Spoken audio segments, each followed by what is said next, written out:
Namaste student and good morning to all of you. I hope all of you are fine and utilizing your time in study. Okay, in last class I have explained about the solution of in-text question of page number 10 NCERT. Now I am going to explain the in-text question of exercise NCERT page number 13 chemistry. Before that I would like to revise the topic.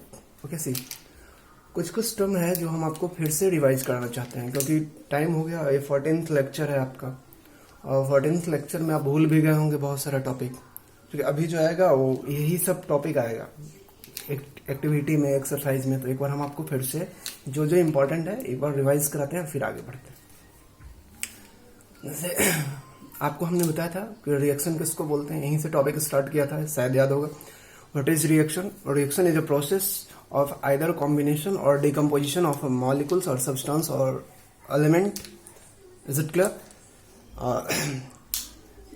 After reaction a new substance is formed which is called as product, and the substance which is taken for reaction is known as reactant. Okay, the most important thing is that the property of reactant should be different from the property of product. It is the most important point for any chemical reaction. Is it clear? Then I have explained the types of reaction, as you know. Again I am repeating the types of reaction, that is combination reaction, decomposition, displacement. Double displacement is very important for us, and double displacement also. See, what is combination? Two or more than two substance after reaction give a single substance. Is it clear?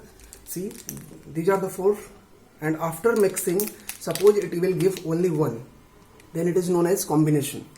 What is the meaning of decomposition? Decomposition means a single molecule split into two or more than two substance. Is it clear? Yeah, a species is known as decomposition. Next is displacement. What is the meaning of displacement?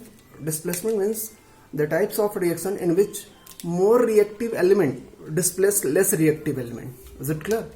It is known as displacement. And last is double displacement, exchange of ion. Is it clear? Exchange of ion take place is known as double displacement. आप फिर से समझ लो, जहां पे दो या दो से ज्यादा सब्सटेंस को एक साथ मिक्स करके सिंगल कंपाउंड बनाते हैं तब आप उसको बोलते हैं कॉम्बिनेशन। सिंगल सब्सटेंस को ब्रेक करके दो या दो से ज्यादा सब्सटेंस ले आते हैं या स्पेसिस ले आते हैं, उसको ब्रेक करने के बाद तब आप उसको बोलते हैं डिकम्पोजिशन। और इसके बाद हमने आपको बताया था डिस्प्लेसमेंट, उसमें बताया था कि कोई ऐसा रिएक्शन जिसमें एक एलिमेंट दूसरे एलिमेंट को डिस्प्लेस करता है उसको बोलते हैं डिस्प्लेसमेंट। और इसके बाद हमने आपको बताया था डबल डिस्प्लेसमेंट, जिसमें एक्सचेंज ऑफ आयन हो, एक एटम का प्लस पार्ट, कंपाउंड का प्लस पार्ट दूसरे के माइनस के साथ चला जाए और उसका माइनस फर्स्ट वाले के प्लस के साथ चला है, तब आप उसको बोलते हैं double displacement. Is it clear? Now see the question number of page number 13 and NCERT in-text question. Okay, why does the color of copper sulfate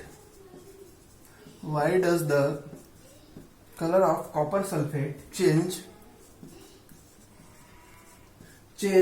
when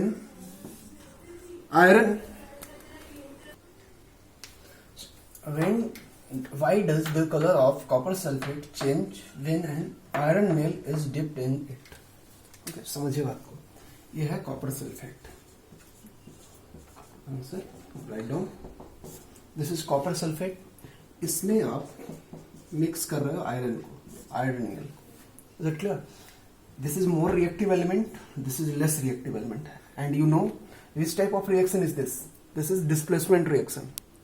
Okay, then it form FeSO4. Okay, what is the reason? Due to displacement,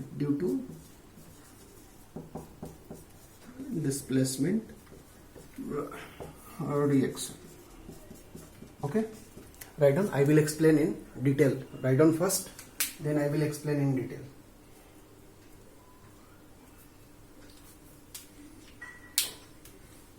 retain. समझिए बात को, आप समझिए बात को। जैसे copper sulphate solution, this is your copper sulphate solution, आप इसमें मिक्स कर रहे हैं आयरन को। Just as you know that iron is more reactive than copper, okay, so it displace this copper, then due to displacement of copper the color of the copper sulfate solution is changed. Is it clear? Due to displacement of copper from copper sulfate by with the help of iron, that's why its color is changed. Is it clear? Write down in detail, हम लिख देते हैं आपको, आप note कर लीजिएगा।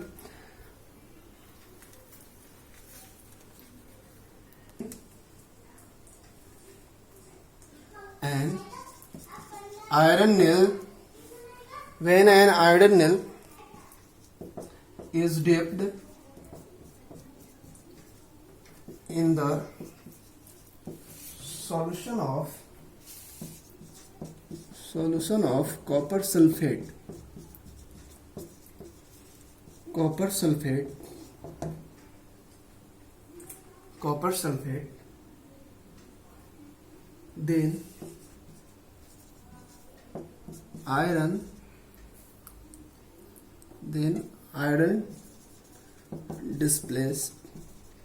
displaces copper. Is it clear? Then iron displaces copper. Therefore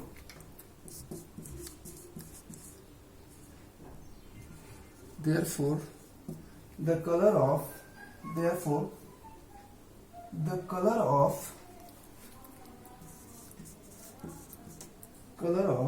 copper sulfate salt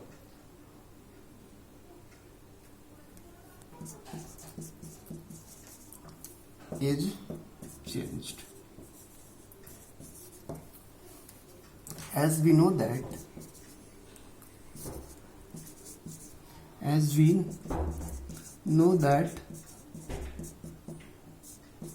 iron is more reactive. So it easily displaced copper. Okay, completed. आप समझ लो बात को, आयरन ज्यादा रिएक्टिव होता है कॉपर के कंपैरिजन में, तो कॉपर सल्फेट सॉल्यूशन से डिस्प्लेस कर देता है, इसलिए कॉपर सल्फेट सॉल्यूशन का कलर चेंज होता है जब आयरन मिक्स करते हैं, due to displacement of copper, short में आप लिख सकते हैं। Okay, this is your question number 2। Give an example of double displacement reaction other than the one given in activity 1.10। 1.10 activity में बेरियम क्लोराइड को sodium sulphate के साथ mix कर रहा है। अब डबल डिस्प्लेसमेंट आपको पता है ना, एक्सचेंज ऑफ आयन, याद है? ये पढ़ते थे ऐसे, ए बी, इस पे माइनस, इस पे प्लस, प्लस सी डी, इस पे माइनस, इस पे प्लस। हम लोग क्या करते थे, इसका इसके साथ और इसका इसके साथ लिखते थे A D plus C B.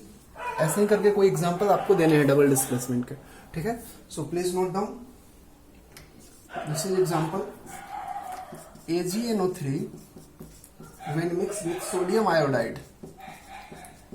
याद है? ये माइनस, ये प्लस, ये माइनस, ये प्लस, ये माइनस इसके पास और ये वाले इसके पास जाएंगे, तो क्या हो जाएगा? AgI plus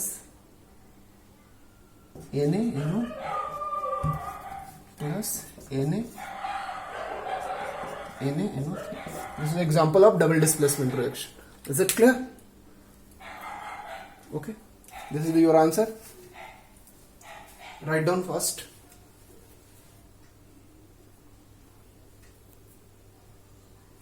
This is question number 3. Write down fast. Identify the substance that are oxidize and reduce. आप पढ़े थे ना ऑक्सीडाइजिंग एजेंट और रिड्यूसिंग एजेंट, तो अब आपको बताना है कि किसमें से कौन ऑक्सीडाइज हुआ और कौन रिड्यूस हुआ। Okay, so let's start with answer. Write down first question, then I will explain. Okay, see first question number, समझिए ऑक्सीडाइज कौन होता है? जिसमें ऑक्सीजन जुड़ जाता है, इसमें ऑक्सीजन जुड़ जाता है। तो यहां देखिए फर्स्ट Na है, ठीक है? Na में क्या जुड़ गया, ऑक्सीजन। यहाँ प्रोडक्ट में देखो ऑक्सीजन जुड़ा, मतलब क्या हुआ, सोडियम ऑक्सीडाइज हुआ। Is it clear? Note down, sodium is oxidized to Na, written, write down fast. Sodium is oxidized to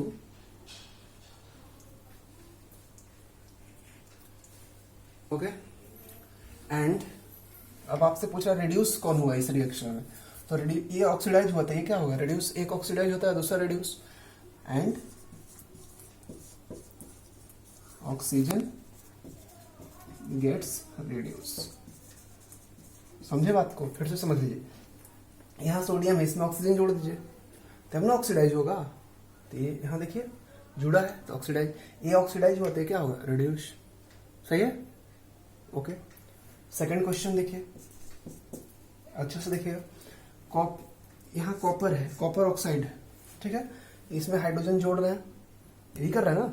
hydrogen जोड़ने के बाद इस प्रोडक्ट में देखिए कॉपर अलग हो गया, मतलब यहाँ से ऑक्सीजन हटा, तो कॉपर ऑक्साइड क्या हो गया, कॉपर ऑक्साइड क्या हुआ, रिड्यूस।